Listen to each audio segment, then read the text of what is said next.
Mega డిఎస్సిలో అన్యాయం జరిగిందంటూ మాజీ ముఖ్యమంత్రి జగన్ తెగ హడావుడి చేస్తున్నారు. కానీ అసలు ఈ నియామకాల రూల్స్ తెచ్చింది ఆయనేనన్న నిజాన్ని పక్కన పెట్టి ఇప్పుడు కొత్త నాటకాలు ఆడుతున్నారు. తన ప్రభుత్వంలో 2023 ఆగస్టు 2న జీవో నెంబర్ 77 తెచ్చి ఈ హారిజంటల్ రిజర్వేషన్ల పద్ధతిని మొదలుపెట్టిందే జగన్ సర్కార్. ఇప్పుడు అదే పద్ధతిని కూటమి ప్రభుత్వం అమలు చేస్తుంటే అసలు ఆ విషయం కూడా తెలియకుండా ఆయన విమర్శలు చేయడం చూస్తుంటే ఆయనకు ఈ విషయాలపై ఎంత అవగాహన ఉందో స్పష్టంగా తెలుస్తోంది. ఈ రిజర్వేషన్లు ఎలా పనిచేస్తాయో సామాన్యులకు అర్థమయ్యేలా చెప్పాలంటే ముందుగా సామాజిక వర్గాల ఆధారంగా SC, ST, BC, OC, EWS వంటివి కేటాయించేది వర్టికల్ రిజర్వేషన్. ఆ తరువాత ప్రతి సామాజిక వర్గంలోనూ మహిళలు, దివ్యాంగులు, మాజీ సైనికులు, క్రీడాకారులకు అడ్డంగా అక్రాస్ ది కేటగిరీస్ అవకాశం కల్పించేదే హారిజంటల్ రిజర్వేషన్. ఇది సుప్రీంకోర్టు ఆదేశాల మేరకు జరిగే పద్ధతి. దీనికి జగన్ గతంలోనే ఆమోదం తెలిపారు. నిబంధనల ప్రకారం క్షేత్రస్థాయిలో జరిగిన ఈ ప్రక్రియపై అపోహలు సృష్టించడం సరికాదు.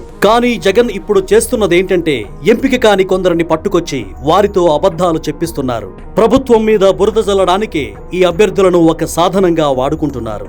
వాస్తవానికి ఈ అభ్యర్థులకు అర్హత లేదని తెలిసినా వారిని నమ్మిస్తూ ప్రభుత్వాన్ని బద్నాం చేయడం జగన్ రాజకీయ డ్రామాలో ఒక భాగం మాత్రమే.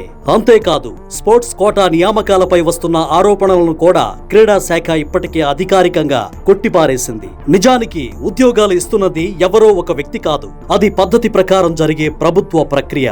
ఇది తెలిసిన నారా లోకేష్ ను టార్గెట్ చేయడం, లేని సమస్యలను ఉన్నట్లు చూపి అభ్యర్థులను తప్పుదోవ పట్టించడం జగన్ కు అలవాటుగా మారింది. అబద్ధపు ప్రచారాలు మానుకొని కనీసం తను గతంలో జారీ చేసిన జీవోలను ఒక్కసారి చదువుకుంటే ఆయన ఇలా నవ్వుల పాలు అవ్వాల్సిన అవసరం ఉండదు. నిరుద్యోగ యువతను ఇలా రాజకీయం కోసం వాడుకోవడం మానుకోవాలని నిపుణులు సూచిస్తున్నారు.